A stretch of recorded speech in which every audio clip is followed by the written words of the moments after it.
Hey everyone, it's Tremia, and it is like 9 something in the morning, and so I'm actually outside getting some fresh air. I haven't done this in a good 2 to 3 years, and a good 2 years. We won't go 3, we'll say 2. And I've got the sunshine and stuff. It's not too strong yet, and it's 65 degrees out. And I thought, we're out doing Dwayne's doing a few changing our outdoor light fixtures. We got some new ones and stuff. So I thought I would catch you up on some things. Just the other day I had to have a right and left heart catheterization done. And so I'm still a little bit hurting a little, and they have to inject me with dye, and it was actually CAT scan dye, which I'm highly allergic to, and so I had to go prednisone route, steroid route. I had to take 64 milligrams of prednisone prior to going to the hospital, and then when I got up there, and also Allegra and Pepsid, and I had to do 2 doses prior to going to the hospital. And when I got there, they gave me 100 million.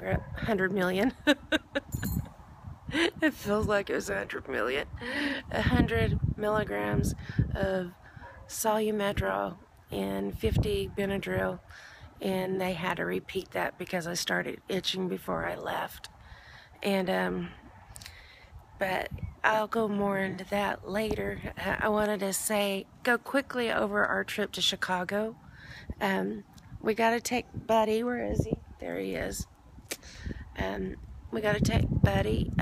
He is now officially a service dog, and I'm proud to say that my little service dog acted better than the trained canine units that they had at the airports. When he sat down at my side like this, he sat down and would not. See how he's got my hand? If I move it, he'll jerk my hand back, nub my hand back to him. He would not leave my side, and he ignored the dogs, and the dogs wanted to play. But Buddy, he just constantly was at my side and constantly in touch with my body. And when we got on the airplane, he had to sit between Dwayne and I's legs on the airplane, and we thought we were not going to have any room, and it was going to be a very difficult plane ride because I was in my brace. Anytime I'm sitting at past a 45-degree angle, I'm supposed to have the brace on, and then with Buddy being down at our feet, we're afraid I was not going to be able to stretch my legs out. And plus, my portable oxygen unit is also at our feet. But to me, you might ask Dwayne. Dwayne might have given up quite a bit of space, I don't know. I had more room than what I normally do, and we were not in the bunkhead seating or anything, and it went wonderful. Buddy just got laid down there. He curled up in his little ball, and you didn't know he was there. And people are going, I thought you had a dog. And we do. He's down there, just behaving. And the only time when we landed, his paws, he put his paws into the floor, and that was going out there, coming back. He was like a pro. It's like, okay, this is going to happen. And he just did wonderful. Very, very proud of him. Look at my hair I got morning bed head. Sorry guys. One of these days I'm going to be able to get back to where, I'm going to be able to have my hair, see, I can't even hold onto the phone, have my hair fixed and my makeup on and all that kind of good stuff. And, get some nice clothes. The day will come. So we were in Chicago for the full week. The first day was full of testing, lab draw, and I forget how many tubes they took. How many, do you know, Dwayne?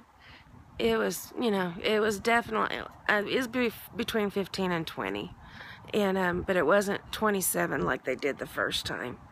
And then I had my pulmonary function test and 24-hour urine, and, you know, all of the, and also I had an appointment with a GI doctor.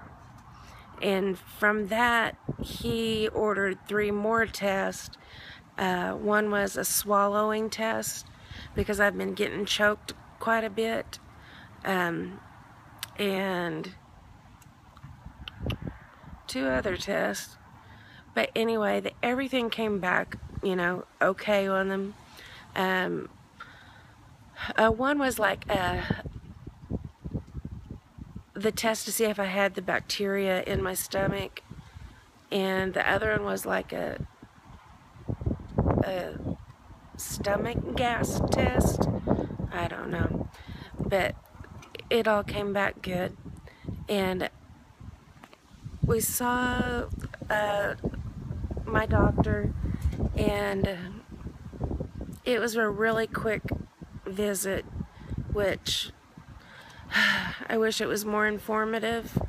I do have to say that, because, you know, for us to go up there was of major expense, and I mean a major expense. And I just wish we would have got some more answers than what we had, so a little bit more explanation. And but we didn't. And from the testing that they did when I was getting my 2D echo done, they said that I was an AFib, and you know, a few other things showed up on test that wasn't addressed while we were in Chicago.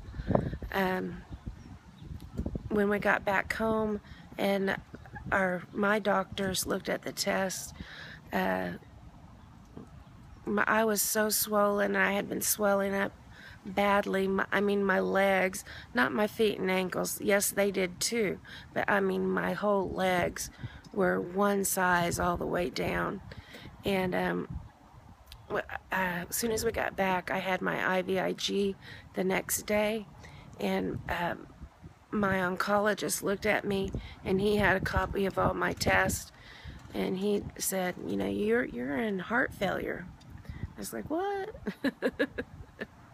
And he goes, I'm getting you into a cardiologist right now. And from that and from all of that came to having the heart catheterization done. And but that all turned out well from that. And while we were out there, you know, we got some answers, or not, we got a phone call. My rheumatologist had me start seeing a physiatrist, and he specializes in spinal cord injuries, and he was doing some MRIs of my back. And since my back, I cannot lay down for a long period of time, they were going to do it in 3 sections, and he started out with the lumbar, and we just did that before we had left for Chicago. And when we were in Chicago, no, he didn't call when we were in Chicago, because we were driving down the street. We were heading to a doctor's appointment here in town, I'm pretty sure, but that's neither here nor there. But from the MRI on my lower back, there is a mass next to my spine that was very disconcerting, he said, and that we had to get it checked out as soon as possible. I'm running out of time, so I'm going to stop here, and I'll start up with part 2, 3, 4, and 5 in a little bit on the next videos. So I'll see you guys in the next video.